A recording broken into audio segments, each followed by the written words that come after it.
Hello, magandang afternoon po sa atin lahat. So ngayon po, meron po tayong na-receive na isang distributor. Ito po ay kahapon pa. Hindi ko po agad na tumbok yung contact number ni Kuya. Importante, tinawagan ako. Anyway, ito po ay padala ni Vincent Alejaga ng BF Home Parañaque. Ito po yung distributor na nabanggit sa akin. Ito po ay Nissan Serena. Okay, yan po. Nissan Serena po. Tulad po ng dati, i-diagnose muna natin kung ano yung problema na ito. Ang Nissan Serena po ay napakadalang. Okay? Bihira po kung makahawak nito. Pagka alam ko, ito pa lang po yung bablog natin sa ngayon. Okay? Detalyado po. Yun po. At yun pala, shoutout din at magandang afternoon sa mga viewer po natin. Medyo pa po tayo ng angulo ng camera dahil para makikita na rin po, para makita na rin po natin itong RPM. Yan, alas, dyan po makikita natin akit baba po yan. Okay?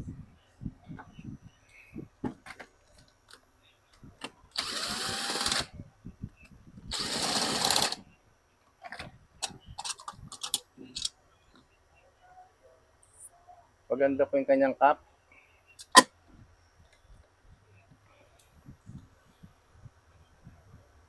Pagkakalam ko, ginalaw na po ito eh. Kinalas na ito eh. Sinad na sa akin yung ano eh. Kalas-kalas to. Binalik na lang. Sa akin lang, napakasya lang po na rotor na ito. Kakaiba naman siya. Pag hatak ko po nito, pag pull out ko, malamang may crack na po ito. Sa mga nahawig po kasi sa Mazda to eh. Hindi sila nalalayo ng angulo. Mazda 323. Pag din po yung nasira, pahirapan ng hanapan. Ito sa tansya ko, may crack na to. Ayun, mabigat din pala ang pihit. Pero tama-tama lang po yung higpit niya. Hindi siya hindi yung parang sakal na sakal. Kasi talagang pag nagpalit po tayo ng oil seal, pinalitan na po ng oil seal ito eh. Talagang po siya, hahawakan niya dahil talagang sasakmalin niya yung shafting para hindi lumusok yung langis. Kaya tawag din eh, oil seal leak na eh. Pero ito maganda po yung pihit niya, daliri lang oh. Okay lang po yung nito, yung nilagay na oil seal. Malamang yung gauge, tama siguro. Di naman talaga makakakita ng original po nito. Okay. Tanggalin po natin yung rotor niya. Yan. So malamang may crack na po ito. Tansya ko lang. Oh, diba? Meron siyang apat pa oh. So, pagkita ko po sa inyo. Kung magkikita ba. Ano, may mga bitak na po yan, no? Isa, dalawa, tatlo, ayan o, may guhit o. Apat. Diba? Dapat nito, agapan na. Patak lang yan.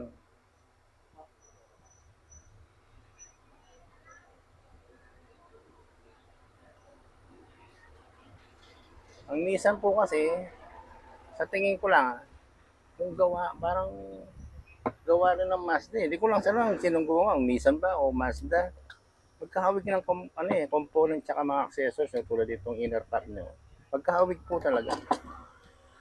Ito naman ay Nissan Serena. Okay? Tanggalin po natin yung reactor disc. Saka po natin i-diagnose.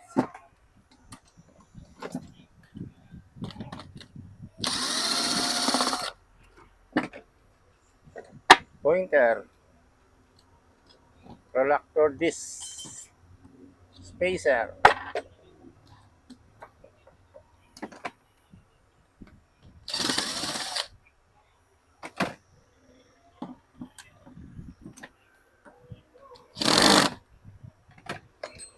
Ito ah.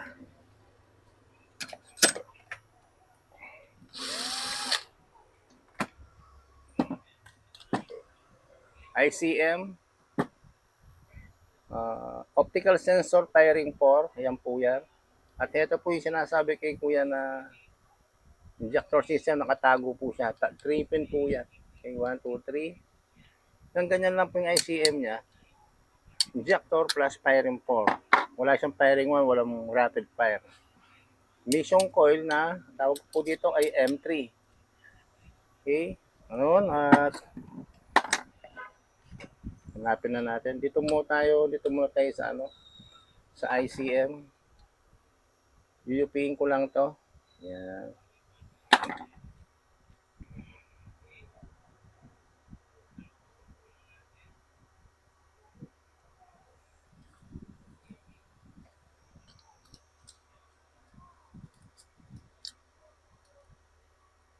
Yan.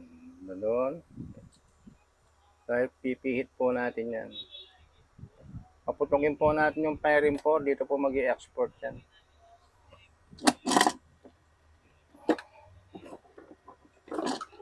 Isa na natin.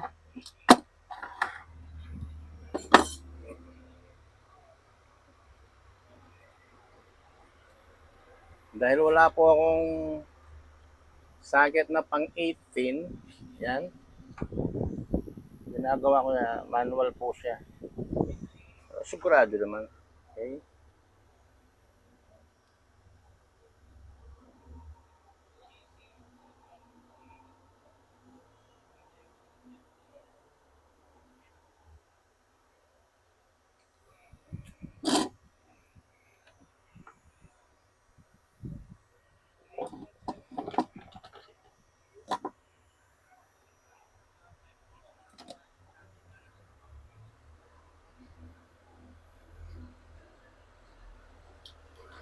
Yan po, ganyan po yung pag-apply. Ito po kasi dapat connected tayo sa ECU. Dahil may universal ECU po yung tester natin, hindi natin problema. Tsaka na mahuhuli naman natin kung anong problema. Yan, connected po tayo.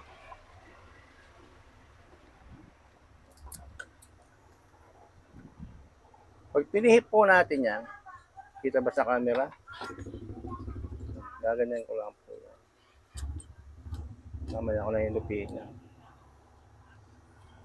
Ito po yung pairing 1. 1, 3, 4, 2. Yan po yung mga guhit na yan. Ay, meron din po pala siyang rapid fire. Ito. Yan. Ito pong maraming guhit na yan. Yan po. Rapid fire po yan. Okay? Firing 4 at rapid fire po naka-indicate sa kanya. Okay? Bukan natin.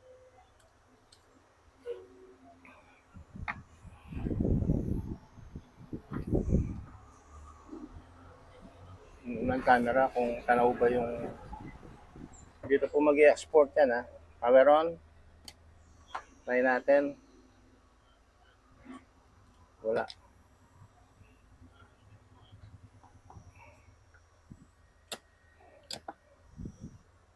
Yun. Nadinig yan. Nakita yan. Dinig ba? Dito ha. Meron na po tayo nasagap. Yun. Bali 1, 3, 4, 2. Ayan po, meron po siyang output.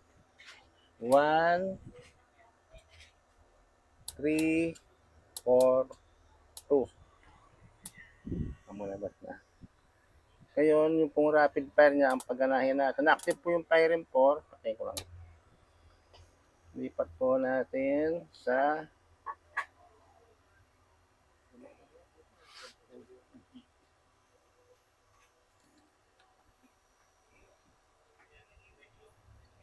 lang natin. Bukan po natin kung papalo po yung rapid fire niya. Yun, di ba?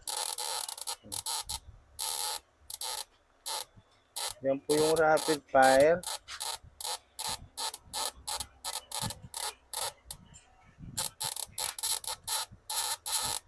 Ibig sabihin yan, active din po yung rapid fire tsaka firing 4. Kita naman po yan. Next po natin yung kanyang ICM. Tanggalin natin yung connection. Lipat tayo sa injector system niya. Ano ba yun?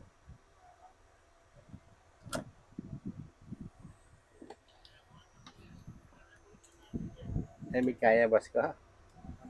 Ayan. Oo. Ayan talaga na. Maka-vlog ko pa mo. Taga kaya pa rin niya. Ginit tayo. Ang guide ko. Okay. Magpo-connect po tayo dito. Tapos ano pa yung dalawa?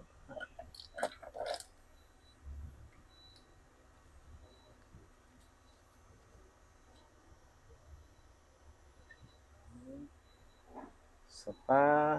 Ano ba yun?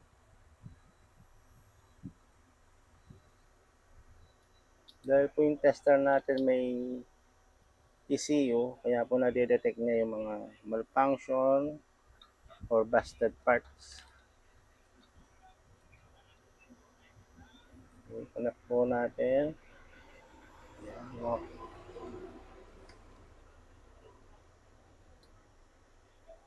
Mas kaparap na sagit na yun, boss. Iya tayo na rin. Mas masahil na rin. Ang carb type yan, mapalyo na ka. May customer po tayong dumating. At may dala-dala po siyang Toyota. Tayo, ano yung pabisan lungod? Wala ko si sakit na rin. Na? Nissan Serena. Limited edition. Bira akong makata ng mga rin. Ngayon po rin chinecheck natin ito pong kanyang injector system. Kung mapapasin nyo po yung 3-pin na yon, yan po ang kanyang injector system. I-try natin kung mag-aroon siya ng output. Dito po yung labas ng export niya. Yeah, try po natin. Meron din po siyang output. Yung napapansin takbuhin natin. 1,000. Kita yung RPM umangat, di ba? Yan.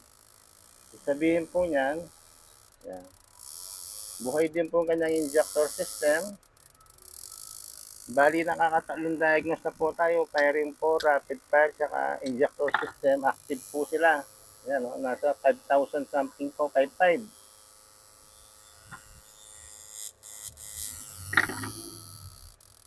Ngayon, bali nasa huling pagdadiagnose na po tayo. Itong kanyang ignition coil na tawag ko po dito ay M3.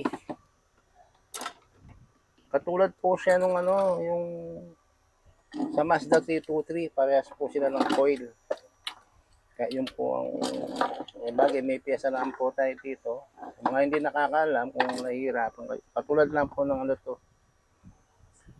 Mazda 323.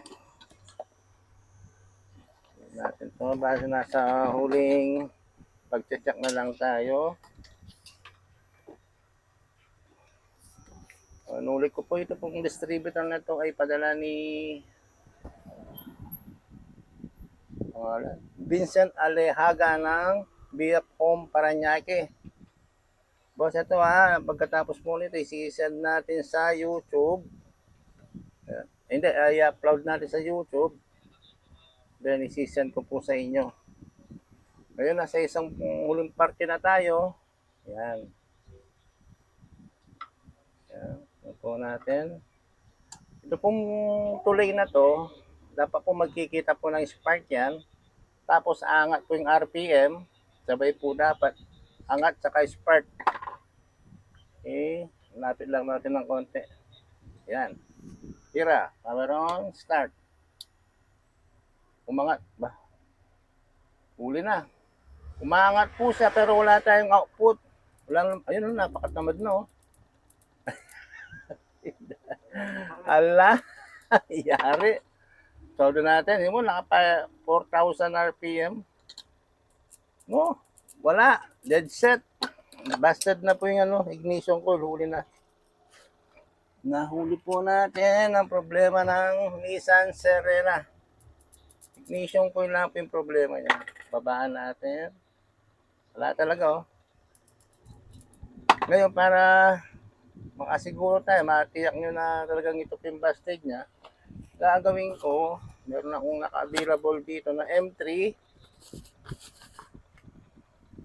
Lagay natin sa 3,000. Talaga 3,000 po yung nominal niyan. Dapat may output na rin po siya doon. Ito po yung katulad niya. Yan. Bukan natin to. Patayin muna natin. At ilipat lang natin itong mga konektor. Yan. Kita ba? Nilatakpan natin ng kamay ko. Yan. Ganun lang. Ilipat na rin natin itong hagdan o bridge. Tulad ng sabi kanina, sabi ko, mag-export po siya dyan, aangat din to. Tira. Nakaset po tayo ng 3,000. Start. Ayun, no, di ba? Yan, no, huling-huli na po siya. Oh. Ayan, di ba may export siya? Nasa 3,000 RPM din tayo. Ayan po, at para po kayo, no, kay Kuya Vincent Alejaga ng BF Home Paranaque. Ayan, boss. Kung na po yung problema ng distributor nyo, ignition ko lang problema natin, wala na pong iba. Okay? Ay, pupush ko muna, check ko lang po yung dumating nating customer, at least na-diagnose na po natin to. Push lang po natin.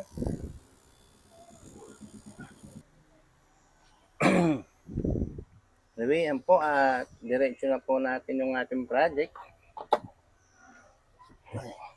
Gagawin po natin, tatanggalin po natin itong kanyang coil. At ito pong pampapalit natin na i-apply natin dito. Okay?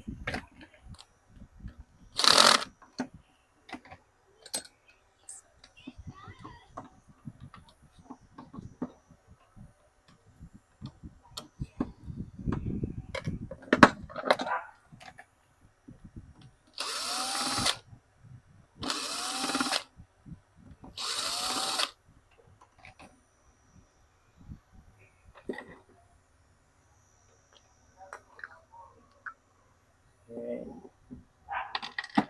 Kunin natin yung mga bolt.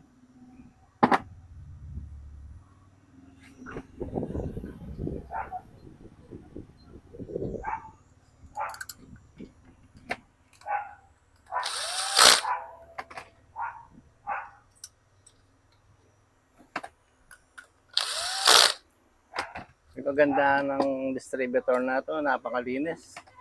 May konting lang sa dumi, wala. Kaya magtrabaho malinis yung inaayos natin. Lagay na po natin yung ICM. Ayan.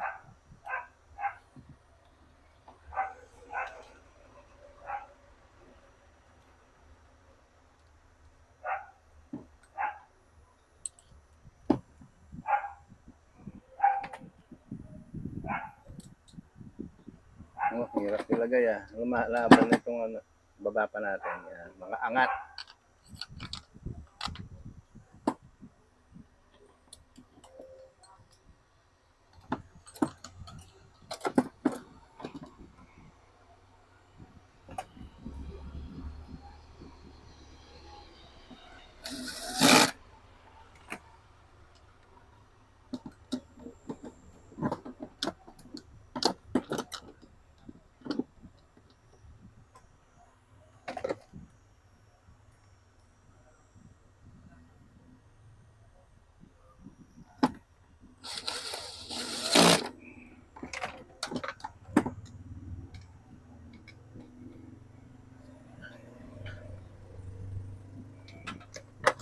Nabuo natin to ay paganahin po natin sila.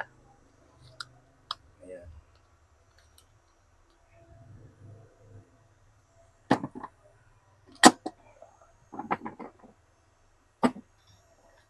Spacer, reluctor wheel disc, pointer,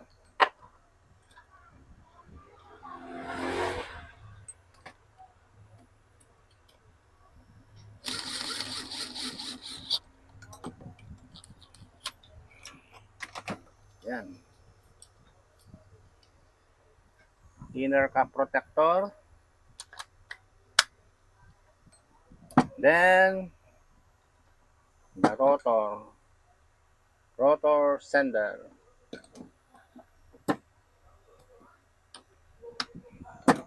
Next, distributor cap. Yan, tapos na.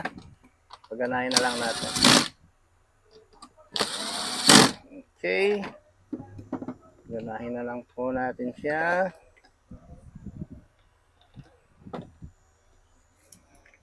Tanggalin na natin yung mga analog wiring natin. Gamitan natin siya ng harness.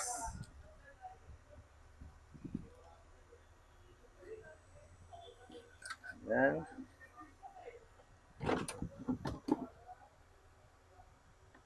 Wiring for rapid fire. Yan. Next. ECU sensor.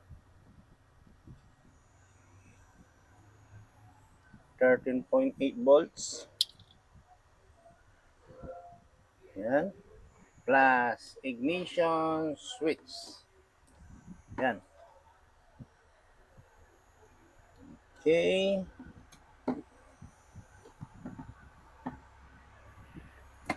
Buksan muna natin. Makita natin. Mag-i-start siya.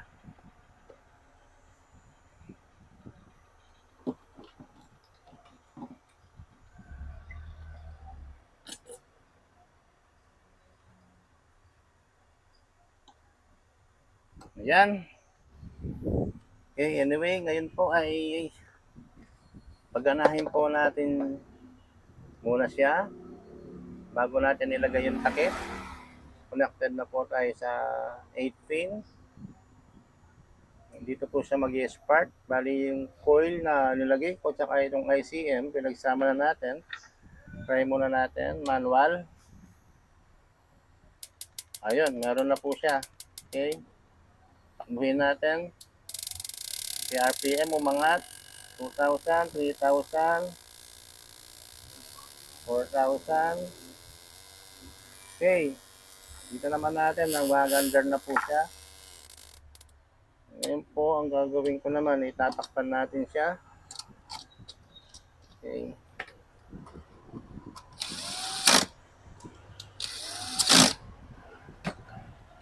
Wala siyang high tension wire.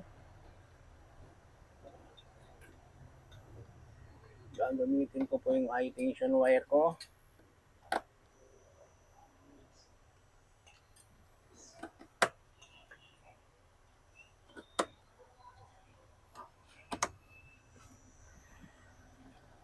Tingnan po natin kung meron po siyang output dito.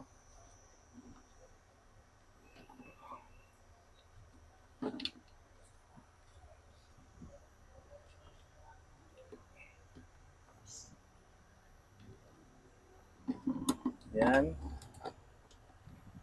Pag nandyan po yan, pipihit ko lang po sa parting ilalim niya para tingnan natin kung magsisequence po itong apat na ito, magsasalitan. Salit-salitan po yan. Ilaw. Okay. Manual. Kita ba? Okay, ito naman.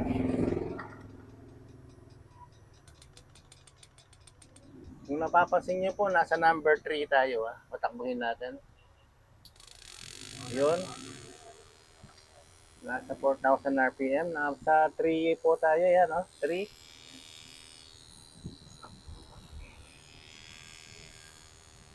Lipat natin. 3, 4, 2, 1. Okay. Yan po 1, 3, 4, 2. 1, 3, 4, 2. Okay. Yan po, para kay nga lang kasi.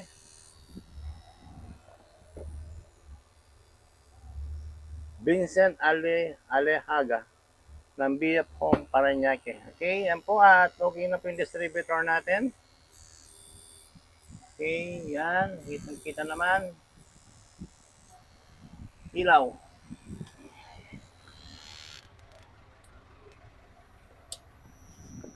Muli po, at ito po si Beach Bata at magandang afternoon po sa atin lahat.